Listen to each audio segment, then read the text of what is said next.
بسم اللہ والحمد للہ والصلاۃ والسلام علی رسول اللہ۔ السلام علیکم ورحمۃ اللہ وبرکاتہ۔ جناب سلیمان رحمۃ اللہ علیہ سے جب اس گناہ کے مطابق پوچھا گیا جس کی موجودگی میں نیکی کوئی فائدہ نہیں پہنچاتی، تو انہوں نے کہا کہ وہ تکبر ہے۔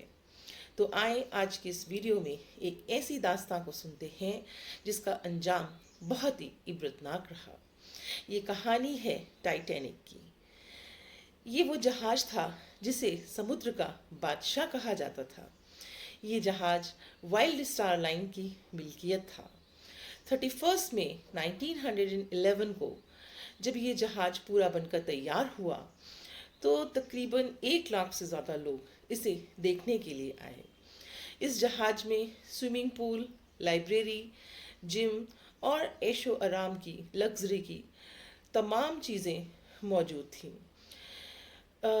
یہ قریب $7.5 ملین اس کو بنانے میں لگے۔ کمپنی کے مالک نے دعویٰ کیا کہ یہ کبھی نہ ڈوبنے والا یعنی انسنکیبل شپ تھا۔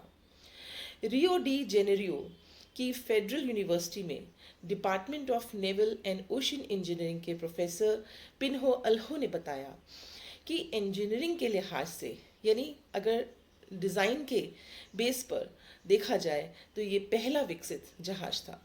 جہاز میں کئی واٹر ٹائٹ کمپارٹمنٹس تک بنائے گئے تھے، یعنی اگر جہاز 3 فلورز تک پانی سے بھر جائے تو بھی جہاز تیزی کے ساتھ تیر سکتا تھا۔ کمپنی کے اونر نے معاذ اللہ یہاں تک کہہ دیا ایک انٹرویو میں کہ اسے خدا بھی ڈبانا چاہے تو نہیں ڈبا سکتا، اور یہ بھی کہ طوفان نوح بھی اس کا کچھ نہیں بگاڑ سکتا۔ تکبر کا عالم تو یہ تھا کہ چھوٹی چھوٹی کشتیاں یعنی لائف سیونگ بوٹس جو جہاز میں رکھی جاتی ہیں ایمرجنسی کے لیے، ان کی تعداد بھی بہت کم کر دی گئی، کیونکہ ٹائٹینک ان کے دعوے کے مطابق کسی بھی صورتحال میں ڈوب نہیں سکتا تھا۔ اور دنیا نے دیکھا کہ 10 اپریل 1912 کو یہ جہاز جب اپنے پہلے سفر پر ساؤتھ ہیمپٹن سے نیو یارک کے لیے نکلا تو چند روز بعد ہی یعنی 14 اپریل 1912 کو یہ ایک آئس برگ سے ٹکرایا اور 2 ٹکڑوں میں ٹوٹ گیا۔ اس جہاز میں تقریباً 2200 کے قریب یاتری سوار تھے، جس میں 1500 کے قریب لوگ مارے گئے اور 712 لوگ ہی بچ پائے۔ ٹکرانے کے بعد ڈوبنے میں ٹائٹینک کو تقریباً 2 گھنٹے 40 منٹ کا سمے لگا، اور پھر یہ کبھی نہ ڈوبنے والا جہاز ہمیشہ ہمیشہ کے لیے پانی میں سما گیا۔ اللہ اکبر۔ یہ اس سمے کی سب سے بڑی سمندری درگھٹناؤں میں سے اسے ایک کہا جاتا ہے۔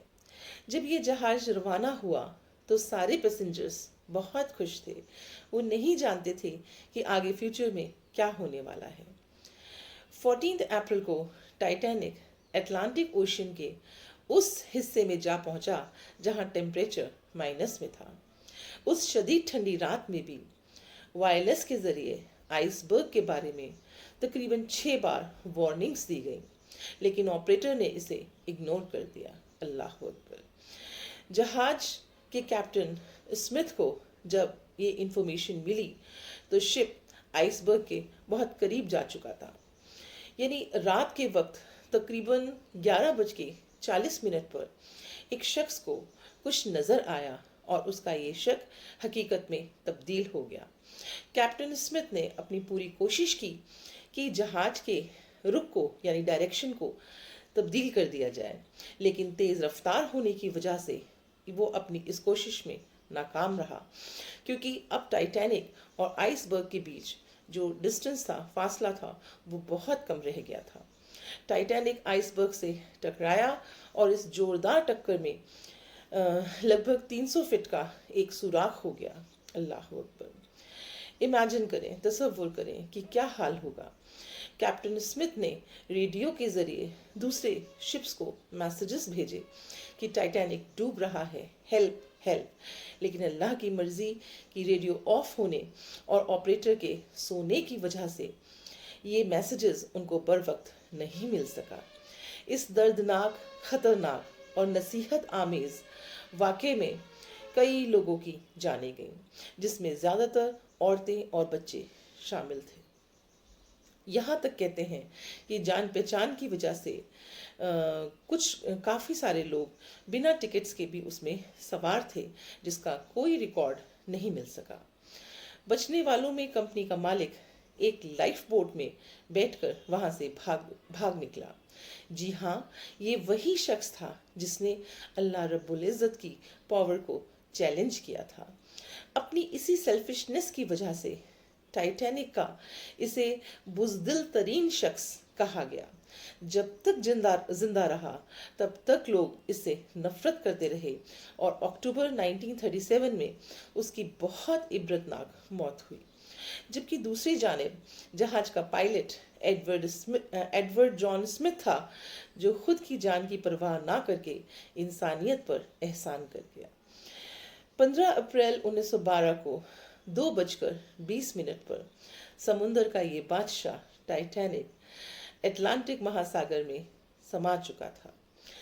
انسان کو اس واقعے سے یہ عبرت لینی چاہیے کہ وہ اس بات کو ہمیشہ ذہن میں رکھے کہ ہم سے طاقتور کوئی ذات ہے جس نے ہمیں پیدا فرمایا، جسے ہمارا تکبر بالکل بھی پسند نہیں۔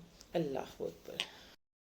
ہم اکثر اپنے آس پاس کے لوگوں کو بڑے بڑے دعوے کرتے ہوئے دیکھتے ہیں، ایون ہماری خود کی فیملیز میں بھی لوگوں کو برسوں برس کی پلاننگز کرتے ہوئے دیکھتے ہیں۔